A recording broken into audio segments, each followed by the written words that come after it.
அனைவருக்கும் இனிய வணக்கம். உங்கள் சிவா. தினமும் திருக்குறள் நிகழ்ச்சியில் சந்திப்பதில் மிகவும் ஆனந்தம். இன்றைய திருக்குறள் அதிகாரத்தின் பெயர் புலவி நுணுக்கம். குறள் எண் 1313. கோட்டுப்பு சூடினும் காயும் ஒருத்தியை காட்டிய சூடினீர் என்று. அதாவது கோட்டுப்பூ என்பது வளைந்த பூவாலான அந்த மாலையை குறிப்பது. அது மட்டும் இல்லாம மலைகளில் விளைந்த பூவை குறிக்கக்கூடிய சொல்.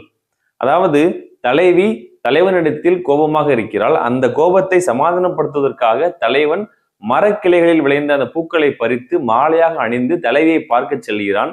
அதை பார்த்த தலைவி, என்னை பார்ப்பதற்கு இவ்வளவு பெரிய அலங்காரம் தேவையில்லை, வேறொரு பெண்ணை பார்த்து ஏதோ ஒரு செய்தியை கூறுவதற்காக தான் நீ வந்திருக்கீங்கன்னு சொல்லிட்டு அந்த சமாதானப்படுத்த தலைவனே மேலும் கோபப்படுத்தக்கூடிய தலைவி சினம் கொண்டு தலைவனிடத்தில் பேசுவதாக அந்த குறள் அமைகிறது. நன்றி, வணக்கம்.